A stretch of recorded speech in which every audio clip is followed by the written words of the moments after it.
Kaya nila tayo nilalanse. Mabigat yung mga binitawan ni Toby Chanco diyan sa Congress. Napakabigat nun. Wag ninyong kakalimutan yung mga information information first hand ni Toby Chanco. Nagkabayaran dahil sa impeachment. Yung ibinenta na sinabi niya yun sa kanyang mga revelasyon, ibinenta na ni Tambaluslos yung mga proyekto na hindi pa nare-review ni BBM. So, pinipressure nila si BBM na wag i-veto itong mga proyekto na ito kasi nga naipangako na nila para doon sa pirma ng impeachment para kay VP Sara. At meron nga tayong balita dyan, nananatili sa kanilang mga designated lane ang mga motoristang dumadaan sa Commonwealth Avenue kasunod ng pagbabalik ng No Contact Apprehension Policy or NCAP. Samantala, hati naman ang opinyon ng mga tsuper na nalalapit na ang pagpapatupad ng odd-even scheme sa EDSA. Si Jason Rubrico magbabalita. Ganito ang naging sitwasyon ng trapiko sa Commonwealth Avenue nitong Martes, May 27. Mapapansing nasa tamang linya ang mga motorsiklo, pribadong sasakyan at maging mapampublikong jeep, senyales na unti-unting umuubra ang disiplina sa lansangan. Epekto ito na muling pagpapatupad ng No Contact Apprehension Policy o NCAP matapos tanggalin ng Korte Suprema ang Temporary Restraining Order sa naturang pulisiya. Ayon sa MMDA Traffic Discipline Office, Central Traffic Enforcement District, mas naging organisado ang daloy ng trapiko at nakatulong ito para bumilis ang biyahe ng mga pampasahero sa sasakyan. Base sa datos ng MMDA, nasa 1,112 traffic violators ang naitala sa pamamagitan ng NCAP sa unang araw ng muling pagpapatupad nito, malayo sa higit 3,000 violations noong parehong araw ng nakaraang taon nang pansamantalang suspendido pa ang nasabing pulisiya. Samantala, hati ang opinyon ng mga motorista sa pagpatutupad ng odd-even scheme sa nalalapit na rehabilitasyon ng EDSA. Sa ilalim ng panukala, bawal bumiyahe tuwing Lunes, Miyerkules at Biyernes ang mga sasakyang may plate number na nagtatapos sa 1, 3, 5, 7 at 9. Habang hindi makakabiyahe tuwing Martes, Huwebes at Sabado ang may plate number na nagtatapos sa 0, 2, 4, 6 at 8. Pero hindi lahat ng motorista kumbinsido. At even scheme ang epekto, siguro panandali ang solusyon pero hindi pang matagalan. Pabor ako doon kasi para mabuwas-buwasan naman yung mga tumatakbong sasakyan pagka oras ng rush hour ba. Hindi sa gabal yan. Amber, dapat hindi ganun. Bakit? Kasi yung iba, paano naman yung iba yung wala mga sasakyan? Wawa naman sa mga trabaho nila. Yung iba kasi, kaya bumili ng kotse, kailangan ng ganun. Sa social media, may netizen na nagsabing mas lalong hihikayatin ng odd-even scheme ang mga tao na bumili ng karagdagang sasakyan na posibleng magpalala pa sa problema. Suhestyon ng isa pa, ayusin muna ang public transport system para tunay na maibsan ang trapiko sa EDSA at iba pang pangunahing kalsada. May isa namang tila pabiro pero may patamang komento na nagsabing itatapon na lang daw niya ang kanyang sasakyan dahil halos wala na siyang araw para gamitin ito. Simula June 16, 2025, magsisimula ang isang buwang dry run para sa odd-even scheme sa ilalim ng EDSA Rebuild Project. Ibig sabihin, sisitahin lang muna ang mga lalabag at padadalhan ng notice, ngunit hindi pa muna papatawan ng multa. Tanging exempted sa odd-even scheme ang mga marked government vehicles, ambulansya, fire trucks, police mobile units, public utility vehicles at transport network vehicles o TNVS na accredited sa ilalim ng mga ride-hailing platforms. Para sa Diyos at sa Pilipinas kumahal, ako si Jason Rubrico, SM9 News. Ngayon na nga, mga bossing. Ngayon pa lang, nagkakaroon na ng pagtatalo ang ating mga kababayan. Maganda yung sinabi ng netizen, yung mass transport. Sa ibang bansa kasi, mga partner, alam natin yan, si Banat Bay, paborito niyan, Japan. grabe ang subway system nila. Eh dito, meron tayong isang subway na sinimulan ni Pangulong Duterte, walang hiya, naantala pa dahil dyan sa right of way na naman. Hindi natin alam kung mapapakinabangan pa natin yan or matatapos ba yan agad-agad. Pero nakikita natin ang ibang mga bansa na gaano na, kumbaga iba-iba ng kahit saang lupalop sa lugar nila makakarating sila via train.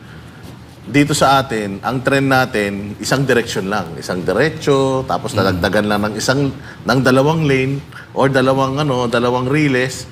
Tapos nagkaroon sana tayo ng subway, pero eto mukhang kinulimbat na yung pera dahil supposedly matatapos siya ng 2028 mga partners, pero mukhang hindi yata daw aabot according sa ating DOTR. So, ayan, ang magiging problema natin.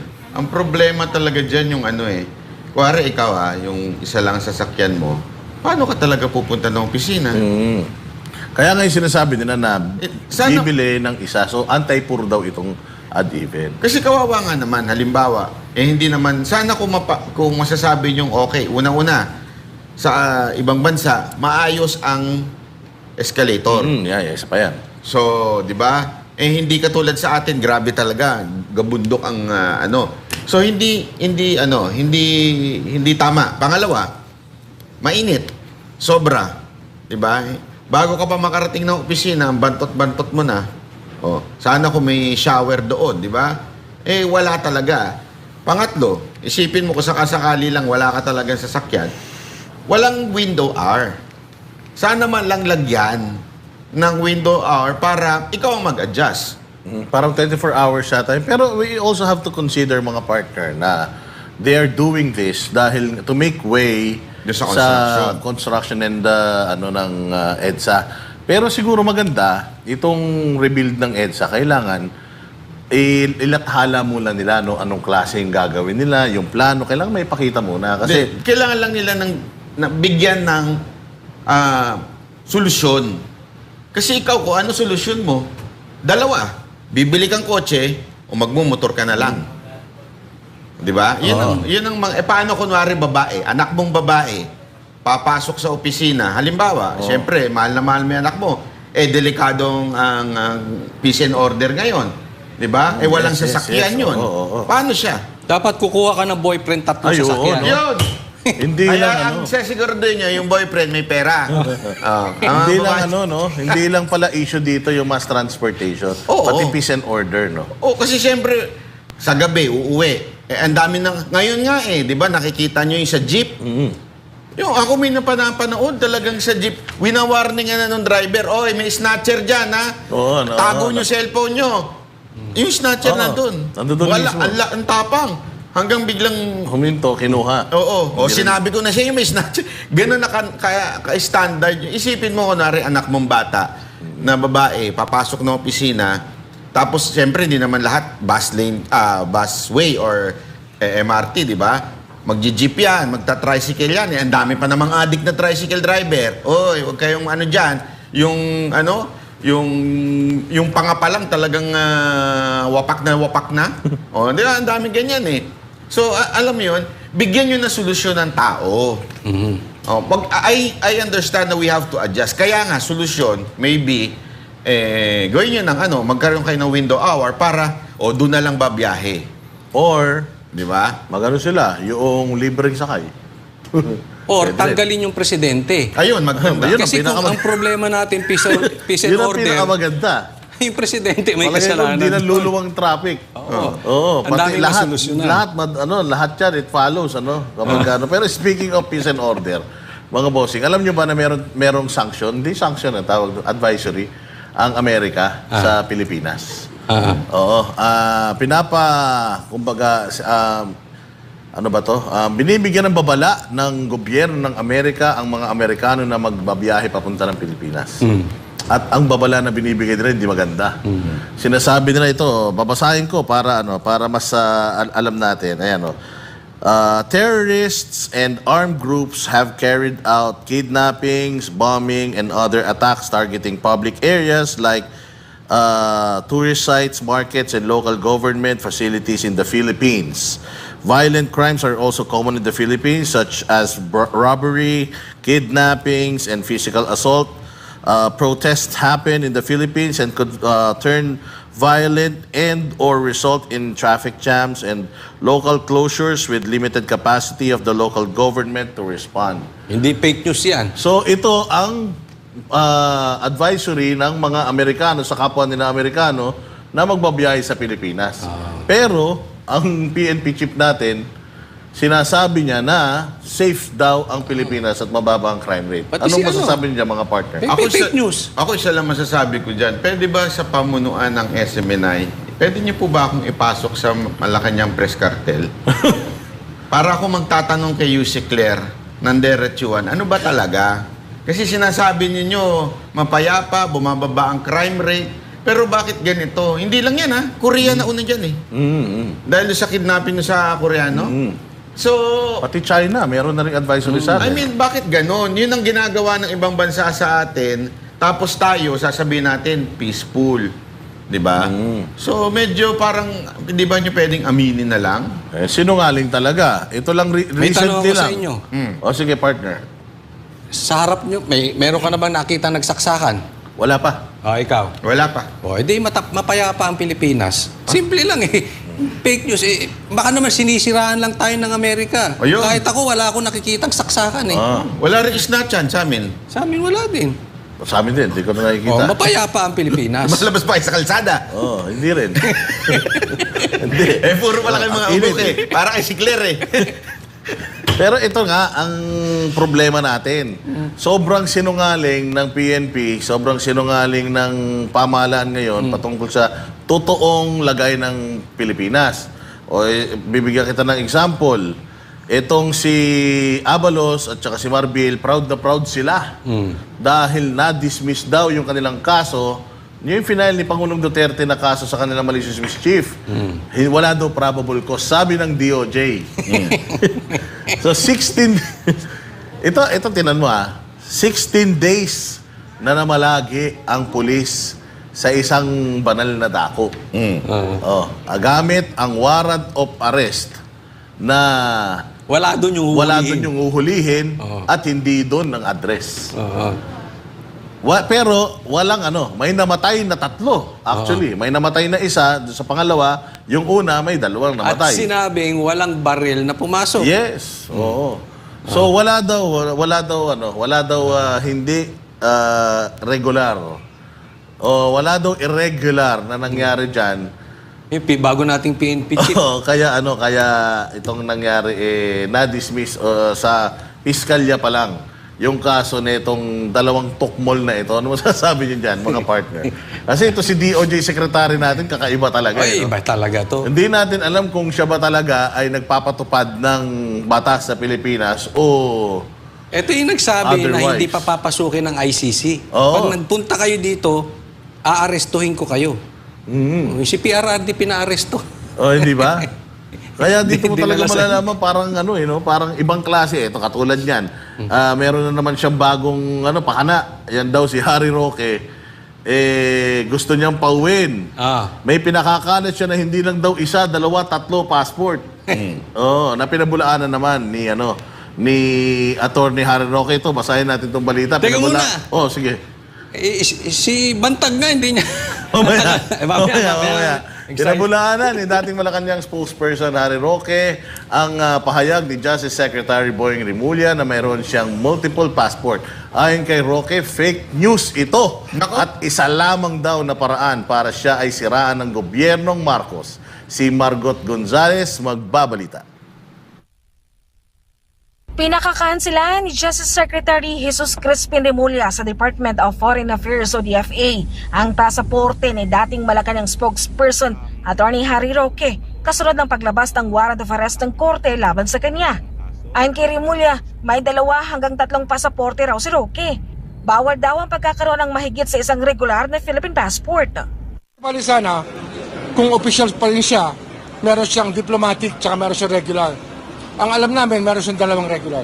At least, 2. Same name, sir? Same name. Very similar. Or maybe a difference in baka middle initial o kaya second name niya, hindi natin alam. Maaring ito raw ang dahilan kung bakit nagawa ni Roque na magkaalis ng Pilipinas. Pero nasabi rin ng kalihim na dumaan ng tawi-tawi si Roque at gumamit ng speedboat para makapunta ng Malaysia. Yan ang aming nakita na maaring paliwanag sa kanyang mga pag-alis kasi hindi nag-a-alarm Hindi nag-a-alarm kasi meron na lookout bulletin yan Hindi nag-alarm. Pero ang daan niya kasi via tawi-tawi. Ang daan niya kasi via tawi-tawi. Nag-backdoor siya. Si Roque, tinawag namang fake news ang sinabi ni Rimulya. Ayon dito, isang pasaporte lang ang gamit niya at kasalukuyan itong nasa Dutch authorities dahil sa kanyang asylum application. Ang kanyang diplomatic passport, matagal na raw niyang hindi ginagamit dahil wala na siya sa gobyerno. Ang panawagan ngayon ni Roque, mag-ingat ang publiko sa mga ipinakakalat na hindi totoong balita tungkol sa kanya na ginagawa raw ng Marcos government para siya'y siraan. Para sa Diyos at Pilipinas kumahal, Mary Gonzalez, SMN9 News. Parang mga tanga rin kasi itong mga to Mantakin mo si Pangulong Duterte, pinadala nila sa ibang bansa para litisin. Tapos, eto naman, nasa ibang bansa, nagtatago, gusto nilang pauwiin sa Pilipinas.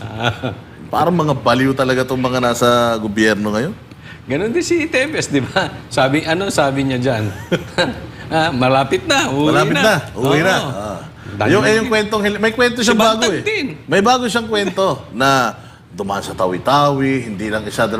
Magaling gumawa ng istorya to Si Boying. Ang matindi dyan, di ba yung sinasabi niya na hindi daw, pinapunta niya yung media para sa lubungin. Andiyan na, parating na. Parating na si Tevez. Asan na? Wala, nga. Ito pa isa. Kengkoy talaga to si no? Yung helicopter daw na sinakyan ng mga bumaril kay Tevez, bumaril kay Digamo, sumalangit na ang kalwa. Sumakay daw doon ay 6. 11. 11 ba? Basta gano'n. Basta madami sumakay. Ang dami daw fingerprint Meron doon.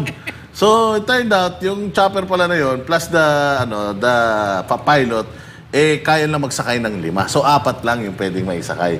Magaling yung komento Ano pa yung mga Palagay ko si mga kwento nito? Atty. Roque nag-jet ski. Galing dun sa backdoor. Basta marami naman yan na mahuhuli na, pauwi na, malapit na extradition. Si Bantag, marami yung sinasabi na hindi nagkakatotoo. Maraming yan Parang si BBM, yung parang hiwala yung kanyang boses tsaka yung kanyang gawa. At yung sasabihin nilang ika-cancel yung passport, napaka-bobo. Di lalong hindi makakauwi yun pag walang passport. Kasi paano lalabas yun doon? Engot nga, Banat Bay. Alam mo kung gaano ka-engot, ginagawa nila yung same na ginawa nila kay Tevez, na yun yung mga naging reason bakit na mukhang si Tevez ay hindi mapapawi sa Pilipinas. Ganun na ginagawa nila kay Roque. So parang si Roque, ayaw nilang pauwiin talaga sa Pilipinas siguro dahil maraming alam to. You cannot expect na may gawin ka na yun yung same result naman yung nakukuha mo or meron kang ginagawa na different result yung ine-expect mo. Hindi ba? Parang hindi ito abogado. Alam mo kung bakit? Kasi ang isang abogado, di ba, napaka-importante pag yung kliyente mo sasabihin mo, tahimik ka lang, akong sasagot. Kasi anything na sabihin mo can be used against you. Yes. Di ba? Tandaan ninyo, merong ina-apply si Roque. So anything that you would say, Rimulya, can be used against the government. Na pinapersecute nyo pala talaga si Roque.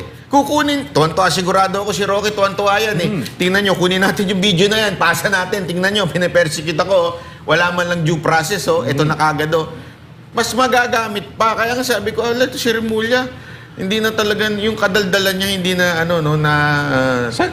ewan ko, bakit? Dapat kasi hindi na kayo nagsasalita, ginagawa nyo na lang.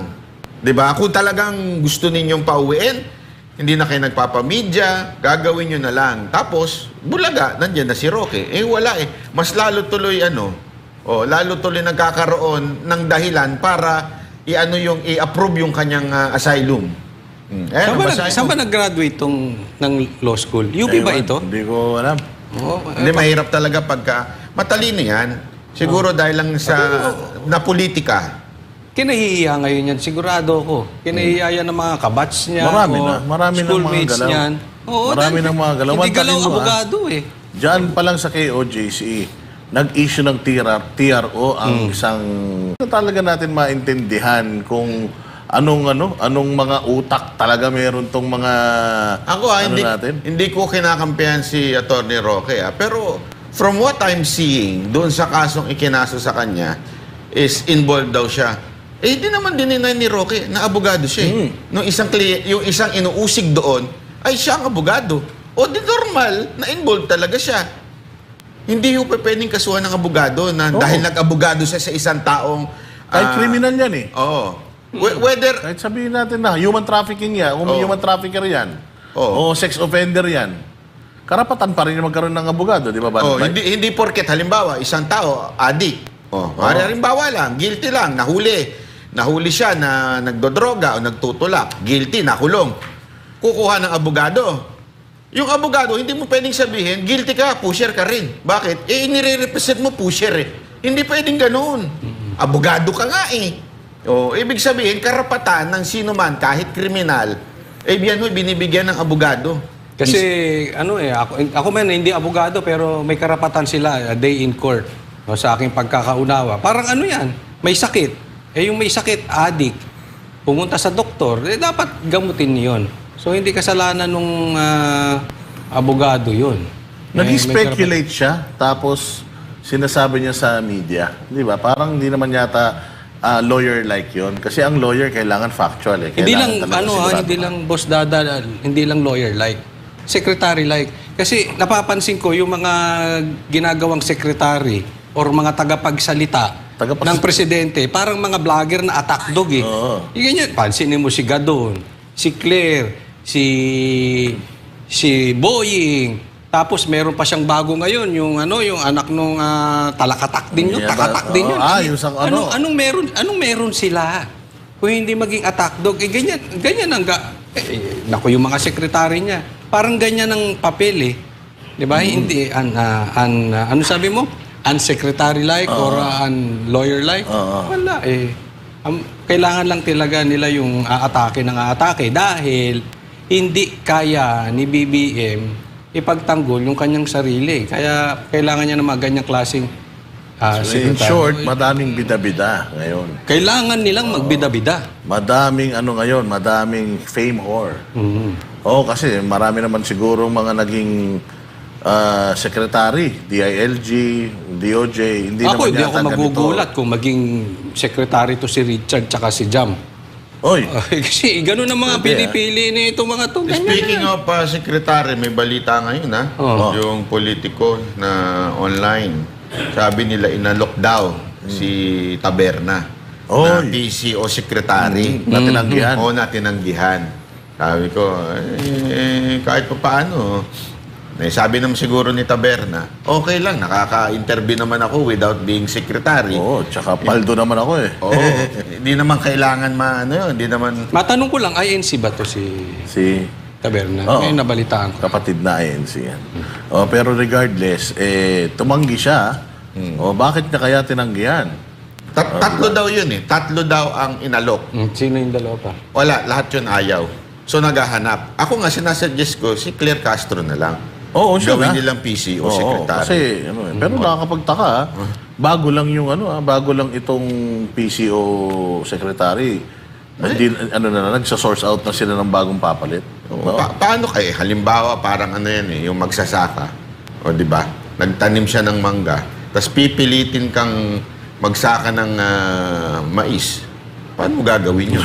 So, magre-resign ka talaga. Pipilitin ka ng amo mo, kumuha ka ng mais dyan sa farm natin. Wala namang mais doon. Wala talaga mangyayari. Parang baka kaya pinapa-eskapo na dahil, di ba, pag-upo pa lang yan, lumitaw na yung issue niyan, nung J. Ruiz na yan na konektado doon sa, kontrata ng, di ba, IBC, at kung ano-ano pa mga kontrata sa gobyerno. Baka hindi kumokota. Ayun lang. Yun ang natin. Ibang kota, yung kota nung Hindi natin alam. Kaya malupit siyang mga ganyang pangyayari. May napili na raw si Pangulong Ferdinand Bongbong Marcos na para susunod na hepe ng pambansang pulisya. Oy, sino yan? Sino naman yan? Sino kaya ito? At anunsyo na ba ito sa publiko? Iyan ang ating alamin sa report ni Paul Montibot. Pasok! 2 linggo na lang at magtatapos na sa Hunyo ang term extension na ibinigay kay outgoing PNP Chief Police General Romel Francisco Marbil. Kaugnay rito, kinumpirma ni Interior Secretary John Vic Remulla na nakapili na raw si Pangulong Marcos Jr. ng papalit kay Marbil batay sa kwalifikasyon ng kalihim. Isang excellent choice, very qualified, very dynamic at mayroong magandang track record ang susunod ng PNP Chief. Bigo namang kinumpirma ni Remulla kung pang long term o short term ang susunod na pinuno ng pambansang pulisya at nasa kamay na raw ito ng Pangulo para i-anunsyo ang kanyang napusuan na magiging pinuno ng PNP. Sa kabilang banda, oras na may mailuklok na ang Pangulo sa hanay ng kapulisan, isang bagay ang naistrabahuin ng DILG sa organisasyon. Balak kasi nitong baguhin ang sistema ng tenure o pamumuno ng isang PNP chief. Wala na raw makitang sustainability o pagtutuloy sa mga programa ng PNP dahil sa mabilis na pagpapalit ng mga pinuno ng pambansang pulisya. Kaya naman, ang nangyayari kasi sa atin, a tenure of a chief PNP will only last 1 year, a little more than 1 year. Kailangan natin merong continuing vision na may buy-in ng lahat ng PNP as the years go by. Ngayon kasi paiba-iba. Every year, ibang directive. Every year, ibang vision. Every year, ibang mission statement. My goal is that isa na lang ang mission statement, isa na lang ang directive, isa na lang ang direction, no matter who the chief PNP is. ilan sa mga matutunog na pangalan sa pagka-Chief PNP ay sina Lieutenant General Jose Melencio Nartates Jr., Lieutenant General Edgar Alan Ocubo, Major General Nicolas Torre III at Major General Anthony Aberin, habang lumabas rin sa mga pagpipilian ang pangalan ni Police Lieutenant General Bernard Banak ng PMA Class 1992 na kasalukuyang commander ng Area Police Command, Western Mindanao. Para sa Diyos at sa Pilipinas kong mahal, nag-uulat Paul Montibon, SMNI News. Maganda yung mga pangalan. Di natin masyadong kilala. Isa lang kilala ko doon.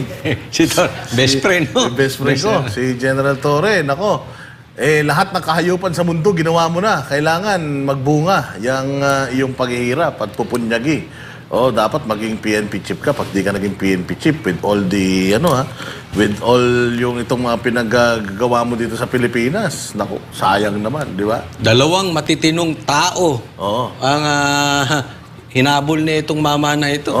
Dapat pag naging PNP chief ka, pumuti ka na. Ewan ko ba naman, magbabad ka na sa aircon, wag ka na naglalabas. Pero pangarap naman yan talaga lahat ng mga polis. Pero makikita natin kung magbubunga ba yung mga kahayupang pinaggagawa nito ni General Torre sa KOJC, kay Pastor Kibuloy, sa mga namatay, sa kanilang 16-day siege na yan, doon sa kanilang mga inabuso pisikal, doon sa kanilang mga inabusong karapatang pangtao, yung binaboy nila, yung banal na dako, lahat yan, tingnan natin kung magmamaterialize. Sino pa ba yung ibang mga kasama niya? Si Tatay Digong din. Yan. Diba? Siya din, ang humuli kay Tatay Digong, na sinabi niya pa, kakaladkarin ko yan. Hindi ba? So, kailangan magbunga yan, General Torre. Ako, gusto ko talaga ikaw maging PNP chief. Kasi dahil mo sinakripisyo Mantahin mo pati kahihiyan ng buong angkan ng mga Torre, talagang sinakripisyo mo para lang sa iyong pangarap na PNP chief. Sabi ko nga ganyan yung I'm rooting for you. Yung mga ni BBM laging kailangan attack dog. Para ka maiposisyon, kailangan atake pero, ka. Pero kita mo naman, anong mga ginamit niya, good track record. Ikaw yun! Ikaw yun. Sino pa ba? Ano pa yung mga pinagsasabi ni Remulla doon? Maganda daw ang track record, maganda daw ang ang disiplina. Ewan ko. Pero magpakasasa kayo. Sige, enjoyin nyo yan. Hanggang 2028 pinakamatagal. Dahil uupo si BP Sara. Good luck sa inyo. Pero breaking news. Sabi ni BBM, breaking news to Sabi ni BBM, ayaw niya talaga ng impeachment kay VP Sara. Ayaw niya talaga. Ito breaking news nga, yan ang mga nasa media. Gulat na gulat nga ako, masyadong mabait ang mainstream ngayon. Dahil kahapon, lumabas yung trust rating ni Pangulong Duterte na higher than Bongbong Marcos. Actually, halos doble ng trust rating ni Bongbong Marcos yung trust rating ni Pangulong Duterte. Ngayon naman, ang inilabas ng media ay ayaw ng mga majority ng Pilipino ay hindi pabor doon sa pagpapadala sa kanya sa dahig. Yan ang pinalalabas ng mga mainstream ngayon. Ito, breaking news. Ano daw? Ayaw daw talaga ng presidente. Totoo nga. Sinave ko pa nga eh. Kasi yung breaking news na yan, ang dadidig ko na yan eh. Dati rin niya sinabi yan. Hindi ko papasukin ng ICC. Ayun na nga. Hindi ko papasukin ng ano. Hindi ko ganito. Puro breaking news. Ayaw niya ng impeachment, yung anak mo. Unang pumirma. Ano ba namang lokohan yan? Huwag mo sabihin wala kang influence sa anak mo. Kung wala kang influence sa anak mo, anong karapatan mo maging presidente dyan? Hindi na dapat ganyan ang tungo natin. Ano pang mga pinagsasabi niya? Meron sinabi dito, Boss Dada, na qualified yan. Qualified daw. Qualified, highly qualified. Tapos ano pa ba yung sabi nga? Good track record. Ano ba qualification? Yun ang tanong. Ayun nga, kung sino pinakamaraming kademonyuhan ang gagawin, yun ang magiging hepe. Pero yun nga, breaking news, huwag kayong magpapaniwala sa ganyan. Katulad ng sinasabi ni Banat Bay, yung reconciliation, isang malaking kabalintonaan at kabulastugan yan. Ito din, sinabi din yan, ICC, hindi niya papapasukin, biglang ayan na, si Pangulong Duterte wala na. Ano to master of deceit, itong si Pangulong Bongbong Marcos. Mayroon ngang sinabi yung isang sikat na ekonomista na tinanong siya kung meron bang pag-asa ang Pilipinas, may magagawa pa ba at gagawin pa ba itong si Bongbong Marcos. Ang sagot niya, wala. Kasi nga, iba yung kanyang ginagawa sa sinasabi niya. Kaya kung siguro sa 3 taon naman, na namuno yan sa Pilipinas na walang nagawa yan, napakarami lang ng litanya niya, napakarami lang ng mga sinasabi niyan, nakuha na ng Banateros ang style kay Bongbong Marcos. Tingnan ninyo kung ano ang ginagawa. Yun ang totoong nangyayari. Huwag niyong pakikinggan yung sinasabi. Kasi nga, pathological liar yan. Hindi ako sinungaling kung gusto nyo malaman ang galaw ni BBM, pakinggan nyo yung sinasabi. Tapos baliktarin nyo. Yun. Yung kabaliktarin yun ang mangyayari. Sabi niya, gusto niya makipag-ayos sa mga Duterte.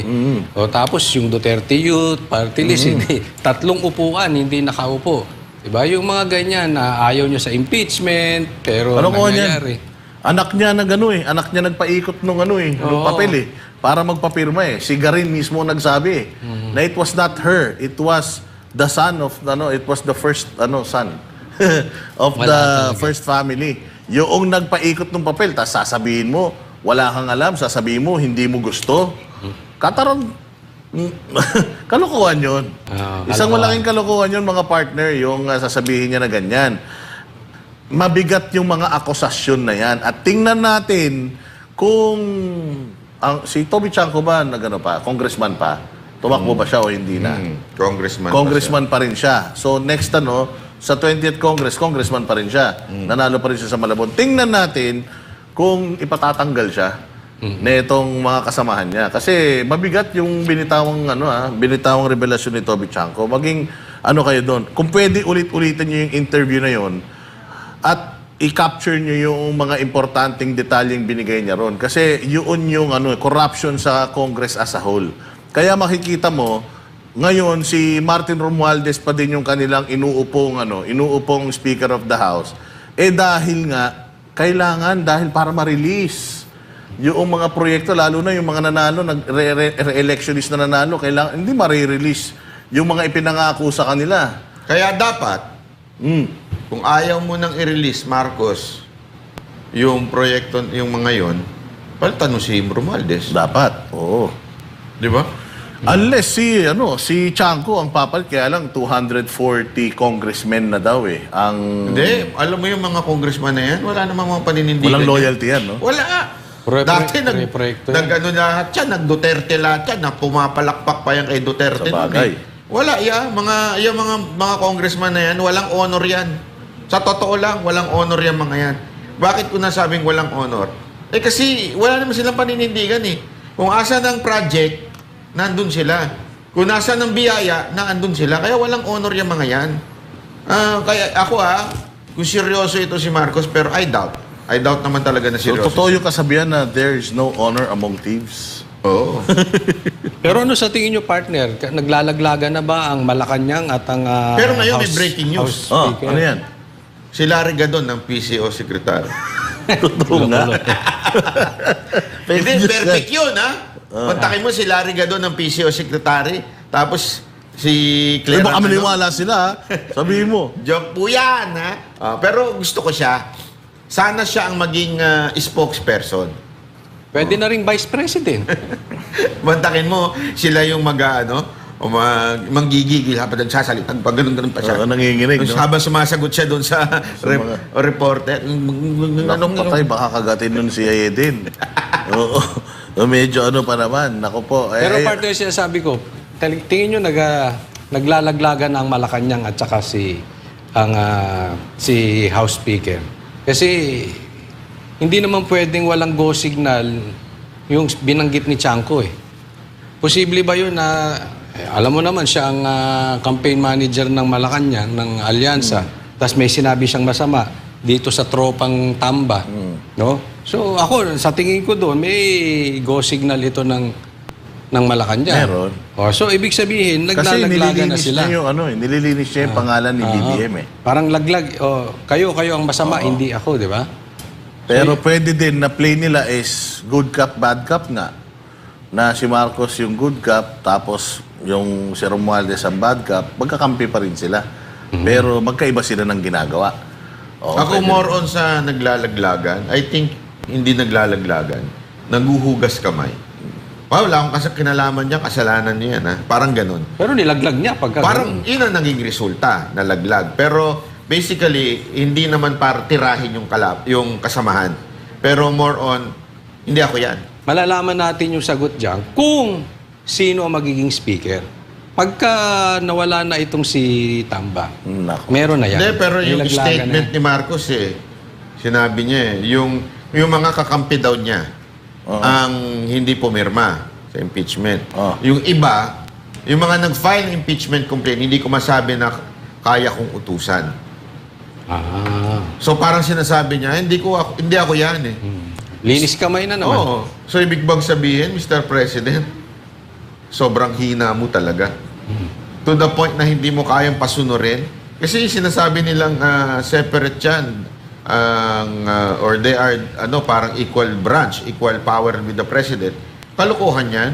Sa kasaysayan, ang Congress, especially ang House, yung lower house, talagang nasa ilalim yan ng command ng Presidente.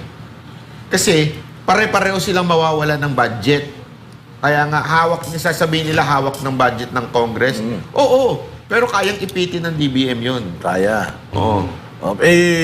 Weak talaga. Ito na lang, yung sinabi niya na kung kailangan daw niyang umupo sa BICAM para daw maging maayos yung budget, gagawin niya. Hindi niya talaga alam ang trabaho niya.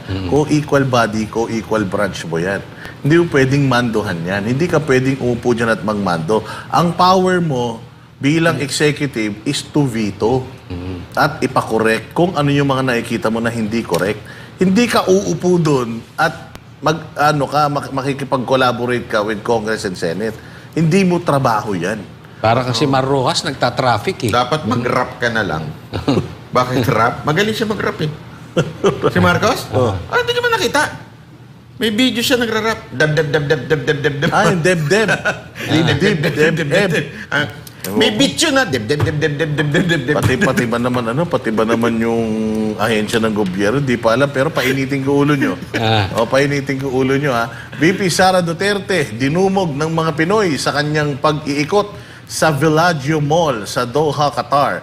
Narito naman ang mensahe ng pasasalamat ng pangalawang Pangulo para sa mga OFW sa Qatar. Panoorin natin ang videong ito. Maraming salamat sa ating mga kababayan dito sa Qatar. Maraming sa inyo nag-day off, nag-absent, at sumipat sa trabaho para makasama namin ngayong araw na ito. Maraming salamat at binigyan nyo kami ng pagkakataon para personal ang pagpapasalamat namin sa suporta ninyo. Mabuhay kayo. Ayun, huli. Nagdidiwang ang mga Iminatics. Yun!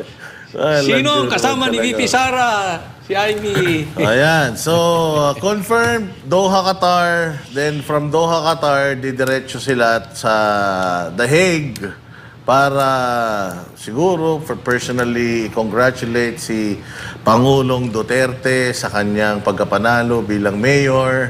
Ayan, dinudumog sila. At kasama ang Super Ate. At ewan natin kung anong gagawin ni Super Ate sa Hague, kung pwede siyang pumasok. Kasi ang alam ko, immediate family lang eh. Pero hindi ko lang alam. Kasi si Senator Bato yata, totoo ba yung picture na yung kumakalat sa social media? Sa Hague ba yun? Parang hindi naman. Oo, kasi ang alam ko, ang alam ko, bawal pumasok pag hindi ka mag-anak, immediate na family. Kaya nga ang setup ng mga Duterte is, hindi sila mawawala sa Hague. After, kasi ngayon, ang nandoon yung kapatid ni Pangulong Duterte na yung idol ni Coach Oli na si Bong Duterte. So ngayon, darating na si Inday, uwi naman si Sir Bong, magstay si Inday, and then papalitan ng another sibling, mag-iikot-ikot lang sila. O kasi importante kay Pangulong Duterte yung yung makita niya yung pamilya niya. Pero ayun, balita ko, malungkot si Pangulo. Si Amy parang kapit to ko no? Parang short ang dating Pito ko. Ito na nga yung sinasabi ko na si BP Sara, in-embrace niya na yung thought idea na I will be president someday. And ganito na kadesperado si Amy, na kahit na mas supposedly ang tanda na niya sa politika. Kasi may narinig ako Ano yun? Gusto daw mag-vice niyan. Ay. Di umano So parang kasi sakto. Samar. Akala ko ba sago? Dugo. Sakto daw kasi pag natalo siya, senador pa rin siya. So she will take the risk na maging vice president. Dumar ang gusto nila. Ayaw nila ng dugo Hindi, mali. Dugo, si Duterte go. Dumar. Hindi, duga. Anong duga? Duterte manggagamit. Okay. Duga. O kaya sama. Sara Marcos. Sama. Masama yun. Masama talaga. Pero ito si parang mistulang alalay na Tagasunod. Na-imagine nyo ba na dati nasa tugatog ang Marcos? Yes. Ang Duterte hindi ni pinapansin. Tawag nila dyan, probinsyano ngayon parang Jolalay. Tagasunod lang. Ang aga mag-hire ng mga vlogger niyan Tuwang-tuwa na naman yung mga Iminatics vloggers. Siguradong pinagmamalaki nila yan. Grabe yan nga. Hindi, alam mo, ito kayong mga Duterte, yung mga solidong Duterte supporter, you don't have to like Amy Marcos dahil kasama ni BP Sara Duterte. May utak kayo Don't commit the same mistake again and again. Ewan ko sa inyo, lalo na yung mga iniwan ng mga jowa, iniwan ng mga asawa, tatanggapin nyo pa ba yung asawa ninyo kung bumalik sa inyo o jowa ninyo? Huwag naman kayo magpakamartir at magpakatanga. So anong ibig ko lamang pong sabihin? Let's say na again, halimbawa, let's assume lang na in-endorse uli ni BP Sara si Amy sa susunod. Ibig bang sabihin nun, iboboto na ninyo? Ako ito lang Hindi ako all out ako, Duterte ako, at kay BP Sara Duterte all out ako. Pero simpleng-simple lang mga kababayan. Don't ever forget, BP Sara committed a mistake. Aminado siya doon. Nag-sorry pa nga siya. Diba? So, ano assurance niya na she is not committing a mistake in endorsing si Senator Amy? It doesn't mean bababa ang tingin natin kay BP Sara, Hindi yon. Kasi yan ang packaging ng mga Iminatics. Wala kayo, hindi naman kayo makasala ni Tete, naman kayo, ganyan. Hindi yon. Nagkataon lang, this time, mas matalino na mga Pilipino na hindi porket in-endorse, gusto na natin. Kaya kayong mga Duterte supporter dyan, matuto naman po kayo na mag-discern kung sino ang talagang tunay na magsisilbi sa bayan. Ngayon nga, ito kaya init na init ako ulo ko doon sa latest video ko Anong inaasikaso ni Amy ngayon? Immigration, hearing. Akala ko ba hindi pa tapos yung hearing ng tungkol dyan sa dahig? Kasi nga sinabi niya pa nga last time, hindi, imbestigahan pa natin yung Air Force kasi kung bakit may doon pinasok si Pangulong Duterte, bakit sino yung piloto. Akala ko ba hindi pa tapos? Bakit nag-o-open ka naman ng bagong investigasyon ngayon? May mas mahalaga pang issue. Yung eleksyon. Yung eleksyon na sobra ang makikita nating discrepancy. First time, gumawa ang hakbang ang COMELEC nang wala at hindi naaayon sa batas, pinadala sa Data Center 3 na hindi kasama yun sa proseso. Wala yun sa batas. Bakit ginawa yun? Bakit hindi yun ang silipin mo? Bakit? Dahil pinapasok ka? Yun lang naman kasimple yun. Hindi pa yun ang last message ko. Baka sasabihin niya. Hindi ko naman committee yan. Bakit ba gusto niyo ako mag-imbestiga? Pwede ka mag-request. Pwede ka mag-ingay. Yes. Ang ingay mo sa ibang bagay kahit di mo committee. Kasi baka yung mga Iminatics siya nasabihin sa'yo, bakit niyo pinipilit siyang gawin yung hindi naman niya trabaho? Hindi niya committee yan. Tsaka, wala pang mga assignment ng bagong committee. Bakit meron tong immigration? Ayun lang. Oo nga. Yun nga Yun ang sinasabi ko sa hindi kayo makakahanap ng lusot. Kayo mga Iminatics. Maniwala kayo sa akin. Harap-harapan pa tayo. Napahiya na kayo noon tuloy. Tsaka, masanay na dapat yung Iminatics sa atin. Kasi hindi kami tatantan dyan. 3 taon to. Hindi namin titigilan yan si Amy kasi bumulusok na yan yung binabanggit ni Banat Bay. Na-vlog ko yan kagabi. Sabi ko to si Amy, bisi-bisihan.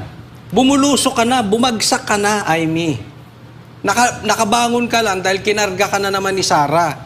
Diyan kayo magaling magkapatid, magpakarga sa Duterte. Kaya nga, ang sabi ko, sana kung paano ka umangat, paano ka napanalo, yun ang gawin mo. Ano bang nagpanalo sa'yo? Ingay ka ng ingay. Hindi ko alam kung baka yung smart magic yan or ano.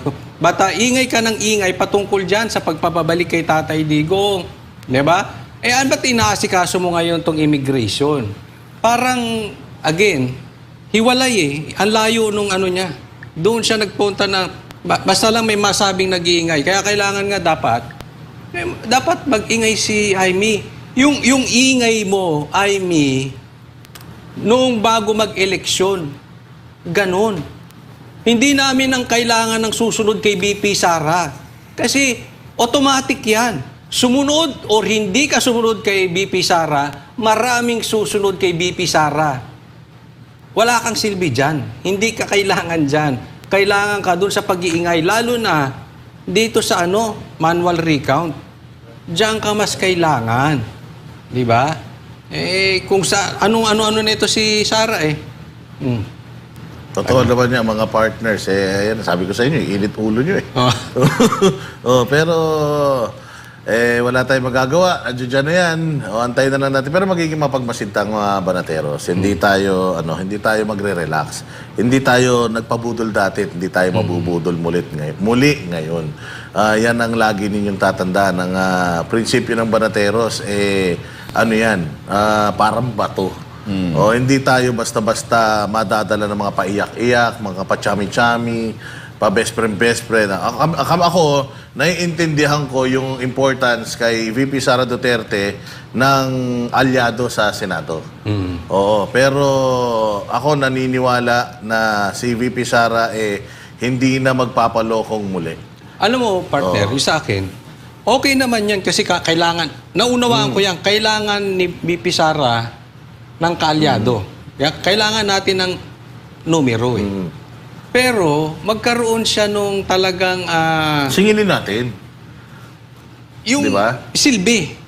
Hindi yung andyadyaan ka lang, sunod ka lang ng sunod, tapos yung sinasabi nga ni Banat Bay, bigla na lang, tatakbo kang vice president. Hindi yan ang kailangan na... Sana yung mga Iminatics din, tingnan nyo. Kayong nakakalapit kay BP Sara, hindi namin tinitira yan dahil sa ayaw lang namin. Remember, Marcos siya ng budol yan. Diba? Anong ginagawa niya? Bakit hindi niya i-call out yung kanyang kapatid? O kayo, naiintindihan nyo yan. Di ba? Ako, nakakasama ng loob, partner, kasi the same people na nag-support kay Amy, na nakita na nilang nagbudol sila, sila din yun hanggang ngayon. Pare-pareha sila. Hindi po sila nadadala. So ito na ba yung last message? Ako, ito lang ang last message ko. Huwag kayo maka-Amy, traitor kayo kay Pangulong Duterte. As simple as that. Huwag na tayo maglokohan dito. Kayo ay talagang medyo mahina ang ninyo. Hindi, mabilis kayong makalimot ng nakaraan. Yun na nga lang iboto ninyo si Da Junior. Nakalimutan nyo ang ginawang kabalastugan ng pamilya nito. Di ba? Nakalimutan nyo ang lahat ng kaso na kinasangkutan nila at yung iba doon na desisyonan na pinasosole. Ang bilis ninyo makalimot. Eto na naman kayo, makakalimot na naman kayo. Nagginamit lang ang ating BP Sara Duterte. Tapos, ganyan na naman kayo. At ako, meron akong paniginipan bago matapos. Mawawala daw ang bike lane sa EDSA. Ay, nako. Napaniginipan ko lang yun. Sa tingin ko, na mangyayari. Galit ka sa bike. Pero ako, ito, gusto ko lang basahin to, itong tinura ni Toby Chanco, dahil sinasabi ko nga kanina, huwag ninyong kalilimutan, malaking issue to, yung kay Toby Chanco. Ito yung mga eksaktong salitang binanggit niya doon sa kanyang interview. Intindihin niyong maigi at isapuso ninyo, ganito kalalim ang corruption sa Congress.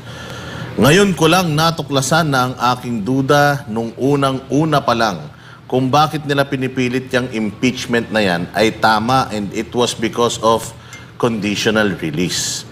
Nagsimula ang problema ng administrasyon nung hindi nila sinunod yung budget ng Pangulo. So pati sa BICAM, dama ito. Hindi nila sinunod, ang dami-dami nilang ginalaw. Later on, nagpasa sila ng budget na ayaw ng Pangulo. Because of lack of time, hindi na veto lahat ng mga item na hindi dapat nandun. So ang ginagawa or ang ginawa ng executive, di ba nagkaroon ng conditional release? Ano ang nangyari? May na-hold. So noong pinipilit nilang ilabas yung projects na for conditional release, iniisip-isip ko na noon na ito yung reason para doon sa impeachment, para mapilitan yung executive branch na ilabas yung budget. So ito ang hindi ko mapatunayan noon, pero for the record, nag-text ako na ito ang duda ko noong bakit nila ginawa. I am 100% sure na hindi kumbinsido ang presidente. Bakit? On the day of signing ng impeachment, I was with the President in meeting regarding alyansa, magmula nang magpirmahan hanggang matapos. Hindi namin pinag-usapan, hindi ka pumirma. Isang beses siya ang nagtanong bakit ba nila pinilit yung impeachment. Sabi ko, sir, hindi nga ako sinama, so hindi ko masasagot kung bakit nila tinuloy. Nakahold pa rin yung conditional release up to now, 90 billion pa ang nakahold. Pine-pressure nila ako na i-release yung mga infrastructure projects for conditional release. Sabi ko, hindi ko pwedeng i-release yan. Kasi nga, tinitingnan pa kung yan ay legit projects. Sabi nila sa akin ang dalawang pinadala ni Speaker, pero ipinangako namin yan. Papaano yung pumirma sa impeachment? So, binenta na mga partner yung mga proyekto na kahit na hindi pa natin alam kung legit o hindi. So, nag-report ako sa Presidente, sir, kung ako, checkin muna natin kung legit yan. Pero pinipressure ako. Sinasabi nila yan daw ay ipinangako na nila. Ang sagot sa akin ng Presidente, wala tayong ipinangakong ganyan. Sabi ko sa kanya, sir, ito na ang sinasabi ko. Ginawa na ang impeachment or ginawa ang impeachment so they can pressure the executive na pinapirma namin ang mga ito para ma-release yung conditional release. Ibig sabihin, binenta nila yung political capital ng Pangulo. That is coming from Toby Chanco. Ganon kabigat yung kanyang revelasyon, kasama pati yung GAA, yung BICAM, na blanco-blanco, nandiyan din yan. Yun lang po, intindihin yung maigi yun. Nandiyan na po lahat. Huwag kayong magpapabudol dyan sa mga reshuffling na yan.